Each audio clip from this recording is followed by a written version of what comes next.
New Zealand. Alright, let's do this. Hello, people. Another beautiful day. Yep. Hope your five senses work. Health and strength is good. Or excellent. What? Sitting here messing with y'all. What's up, Tech for Gamers? What's up, Tweaktown? What's up, WCCF Tech? What's up, Game Developer? What's happening? Alright, what I got for you guys, for you gamers. Listen to this. Microsoft or Activision may have withdrawn confidentiality waiver from CMA in a merger case. Alright. Says Competition and Market Authority CEO Sarah Cardle says that parties withdrew a confidentiality waiver that limited info CMA could share with the FTC. Says here, Microsoft or Activision may have revoked a confidentiality waiver from the Competition and Market Authority, CMA, which restricted the amount of information the UK agency could share with the Federal Trade Commission, FTC, in the United States. Says here, in an effort to preserve transparency, the Competition and Market Authority has published an email between agency CEO Sarah Cardle and Business and Trade Select Committee Chair Darren Jones in relations to a recent trade hearing. At the hearing, Cardle was asked to provide more information on how many times the CMA had shared information with the FTC in the United States. The hearing aimed to address concerns of potential influence between the two international merger control agencies, especially after allegation of collusion between the CMA and the FTC to block Microsoft and Activision merger. Alright, says here, in the email, Cardle confirmed that the CMA had met with the FTC in 26 oral and written meetings, including video calls and emails. Cardle also said that the CMA had secured key confidentiality waiver from Microsoft, Activision, and third parties that allowed the agencies to exchange certain information with the European Commission in the EU and the Federal Trade Commission in the United States. These waivers are common practice for worldwide mergers, and both the FTC and CMA have their own waivers template. And it says, however, Cardle says these waivers had been withdrawn farther along in investigation. It's unclear which party had withdrawn their respective waivers, and it's unknown whether Microsoft and or Activision withdrew their confidentiality waiver, or perhaps a third party like Nintendo or even Sony Interactive Entertainment. It says, we know that Nintendo of America has been quite resistant in providing information to the FTC in relation to the 10-year Call of Duty deal it has signed with Microsoft. Nintendo had delayed until it was court-ordered by the FTC administrative judge to comply with a subpoena for document production.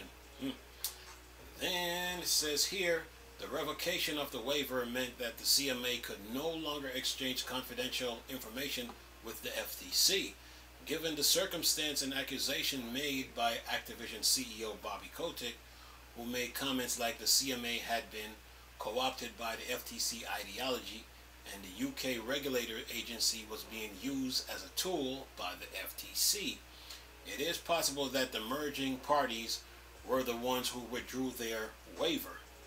In a recent appeal hearing, Activision legal counsel also said that the CMA had only spent 4 weeks out of its 32 weeks investigation focused on cloud gaming. The following is a relevant excerpt from the published email.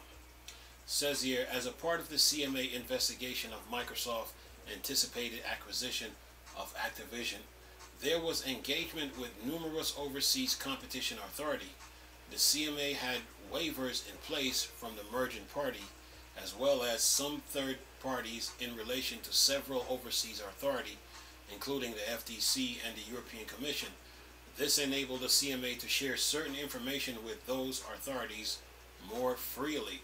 Then it says here, one difficulty which the CMA can face in cases such as this, and indeed did face in this case in relations to the FTC in the latter stages of the investigation, is that these waivers can be withdrawn, which, while not preventing engagement with counterparts, can limit to the extent to which the CMA can exchange certain information unless other gateway for information exchange are available.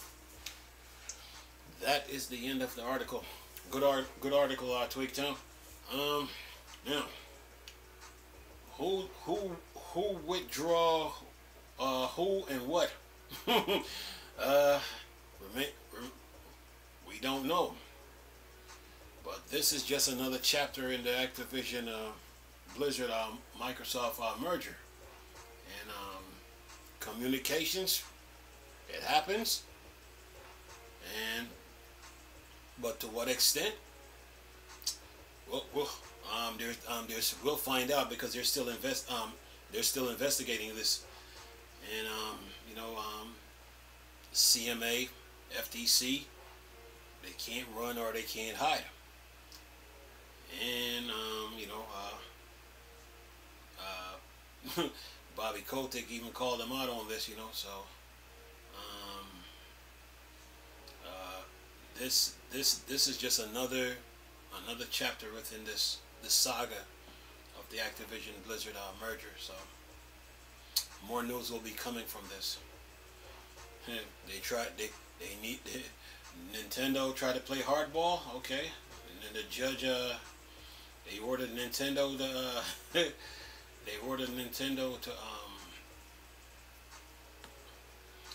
to comply. But then the FTC tried to remove Nintendo from the equation and try to make this about a high performance console market.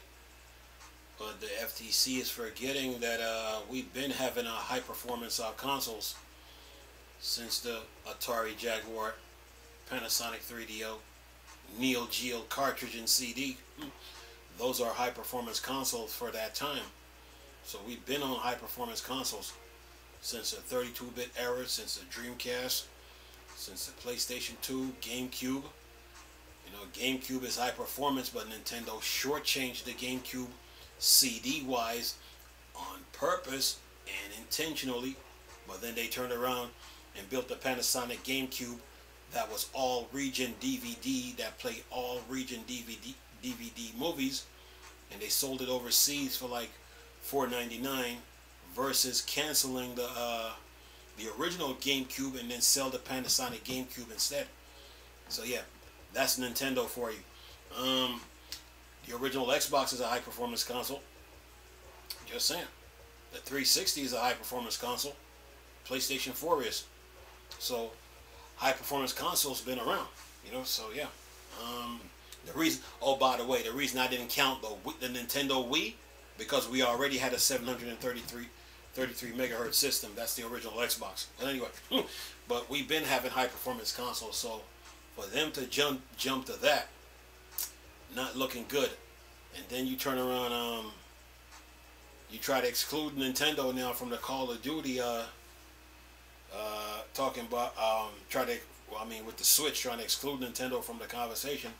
You can't do that, because now you got to explain how did Call of Duty got on the 3DS? How was Call of Duty able to be made for the 3DS? You got to explain that in court. How did Call of Duty get on the GameCube? I think it was Big Red One, I think. How did Call of Duty World at War, Modern Warfare 4 Reflex, Modern Warfare 2, Modern Warfare 3, Black Ops. Oh, and by the way, those games, they need to be moved over to the Wii U and collect the rest of the missing content and update and get the same functionality and utilization like Call of Duty Ghosts and Black Ops 2 on the Wii U.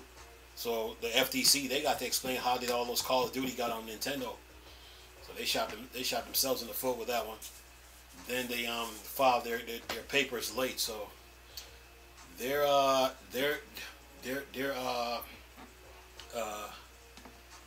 litigation, they got to go through litigation, and they got some explanations. So yeah, when it comes to this gaming stuff, man, you best know it, So yeah, but You're gonna have to go in the court. You got to sit in front of a judge and explain how did Call of Duty Modern Warfare 4 got on the 3DS. So if that's the case, why would you exclude the Switch? So the high performance console conversation. So yeah, but anyway, but other than that, waivers withdrawn. We don't know. More news to come from this article. More info, and July. New Zealand got a decision to make on the 17th of July. Somebody said, I was reading the article. Somebody said, who is New Zealand? And that was wrong for them to say, by the way. New Zealand is a country and a government, and they do matter. Whether they're small or big. So yeah. But yeah. They got a decision to make. So does the FTC. Yeah. Just another chapter in the Activision, Microsoft Activision Blizzard saga. But I will keep you guys posted on what's going on. Anyway, let me know your thoughts and opinions. Hope you enjoyed the video. Nice talking to you people again. Chris, still a Star Wars and Star Trek playing. Board, Dark Side. Go. Peace.